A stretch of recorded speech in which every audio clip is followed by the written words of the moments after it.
曾曝光中国东突厥散集中营遭虐待内幕，并逃避到哈萨克斯坦的维吾尔妇女土尔须纳伊在社交媒体上发布视频，呼吁关注东突厥散。他说，东突厥散人民正面临着生存危险。自2017年4月以来，至少有180万维吾尔人和其他东突厥散穆斯林少数民族因宗教信仰等原因遭到强制关押。兹亚乌德女士也是集中营受害者之一。她的丈夫一再向哈萨克斯坦当局发出呼吁。中国当局于2019年10月释放她，条件是她不透露东突厥散的暴行。他在视频中说，自从我被释放8个月以来，中国的压迫一直没有停止，我的良心不允许我保持沉默。他说，东突厥散人民遭受了彻底的种族灭绝，我亲眼看到集中营的许多妇女被强奸，许多年轻杰出的人和学者被杀害。在此过程中，一些人由于残酷的酷刑而失去了心理平衡。东突厥散的破坏永远超出了所描述的范围，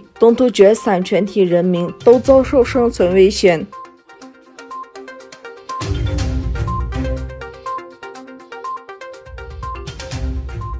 土耳其著名宗教学者乌迈尔·丹格里欧因感染武汉病毒，在伊斯坦布尔的一家医院去世。他的死讯震动了土耳其舆论，土耳其维吾尔团体和个人也表达了缅怀之情。人们在社交媒体上分享许多有关他的视频和照片。他为东突厥散人民的祈祷录像被广泛分享，他对维吾尔族的祈祷打动了许多人的心。东突厥散文化和信息中心主席卡拉卡什先生发表声明说，我们对丹格里欧先生的逝世表示沉痛哀悼，并向其家属表示亲切慰问。他表示，他是我们多年的同伴，一直支持我们的斗争，一直为我们祈祷，愿真主赐福于他。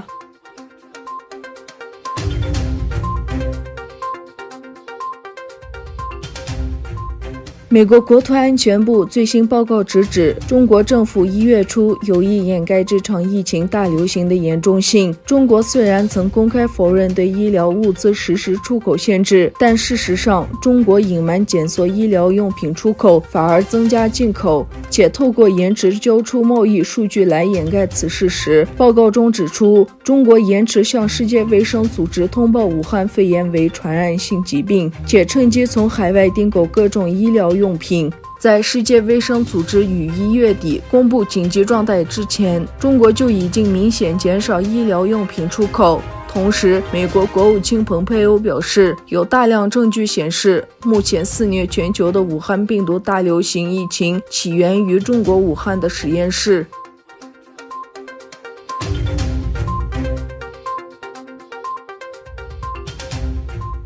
美国政府一直在向以色列政府施加压力，以影响据称是世界上最大的海水淡化厂的招标结果。该工厂计划在以色列中部的基布兹帕拉姆奇姆建造，该厂将为以色列25%的人口提供服务。该中心位于特拉维夫以南约10公里处，靠近已经运营的现有原始海水淡化厂。以色列第13频道的一份报告说，美国一直在试图影响招标的结果，因为他与一家与中国利益相关的以色列公司的投标人发生了争执。黄埔国际水处理有限公司是竞标最后阶段造海水淡化工厂的2家公司之一。美国政府此前向特拉维夫政府提出警告，对中国公司在以色列市场上份额的增加表示担忧。